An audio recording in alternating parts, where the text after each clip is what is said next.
En octubre de 1959, el comandante Hugo Matos, jefe del ejército en la provincia de Camagüey, fue detenido acusado de conspiración y traición. Solo 10 meses antes había entrado a La Habana, en un tanque de guerra, junto al triunfante Fidel Castro. Pero, ¿realmente fue Matos un traidor? Veamos un punto de vista, distinto al oficial, con ayuda de documentos desclasificados del Archivo Estatal de la Federación Rusa, publicados en 2022 por el Archivo de Seguridad Nacional. Cuba desclasificada. La verdad de Hugo Matos, patriota o traidor. El 19 de octubre de 1959, el comandante Matos envió una carta de renuncia, en protesta por la influencia comunista en el gobierno. Unos meses antes, al rechazar su primera renuncia, Fidel Castro le había prometido que la aceptaría si volvía a presentarla algún tiempo después, porque seguía creyendo que había penetración comunista. Pero, en cambio, Castro ordenó arrestarlo, bajo presuntos cargos de sedición. El comandante Matos siempre negó esa acusación, por la que fue condenado a 20 años de cárcel. Pero, ¿qué había de cierto en los reclamos de Matos? Veamos. En enero de 1959, el mes en que tomó el poder por las armas, Castro afirmó: "Esta revolución es tan verde como las palmas", ratificando que no era comunista. Antes de su entrada a La Habana también expresó lo mismo con frases como: "No he sido nunca ni soy comunista. Si lo fuese, tendría valor suficiente para proclamarlo".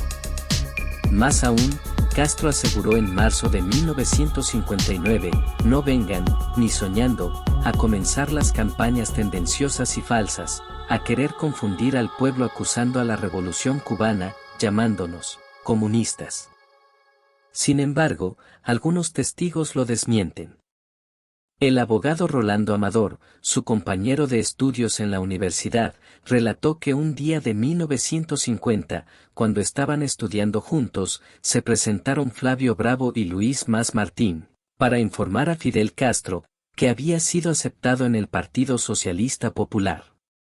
Bravo y Mas Martín pertenecían a una sección del partido que recibía adiestramiento y órdenes directamente de los servicios de inteligencia soviéticos.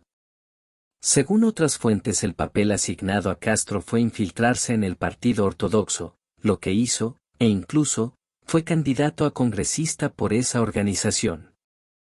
El periodista Carlos Alberto Montaner dijo que, según le contó José Ignacio Rasco, compañero del bachillerato y la Universidad de Castro, desde fines de los años 40, ya había sido seducido por el comunismo. Rasco reveló que Fidel Castro recitaba de memoria partes de Quehacer, el ensayo de Lenin sobre la toma del poder. Los documentos secretos difundidos en 2022 muestran que ya en 1960, Raúl Castro informó al líder soviético Nikita Khrushchev sobre el ascenso de los comunistas al gobierno. Las actas de la conversación, realizada el 18 de julio de ese año, muestran que Castro viajó a Moscú con Luis Mas Martín, entonces jefe de un departamento del Partido Socialista Popular. Fue Mas Martín quien puso el tema en la mesa al afirmar que, durante años, los propagandistas estadounidenses estuvieron difundiendo mentiras sobre los horrores del comunismo y ahora acusan al gobierno cubano de comunista. Raúl Castro, por su parte, le informó a Khrushchev que hay muchos comunistas en Cuba y algunos de ellos ocupan altos puestos de mando del Estado. El menor de los Castro aclaró que los comunistas que ocupaban cargos importantes no tenían un carnet oficial del partido, para no dar la excusa de que los comunistas capturaron a Cuba en sus manos. Ya en ese momento, Matos estaba en prisión por denunciar la infiltración comunista y había pasado de héroe revolucionario a ser considerado un traidor.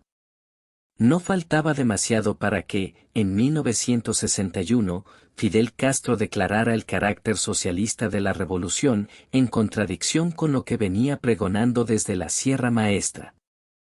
"Soy marxista-leninista y seré marxista-leninista hasta el último día de mi vida". Ahora una pregunta. ¿Quién fue el traidor, Matos, que denunció cómo la revolución se apartaba del camino democrático, o Castro, quien luego de prometer una revolución verde como las palmas, se declaró marxista-leninista hasta el fin de sus días.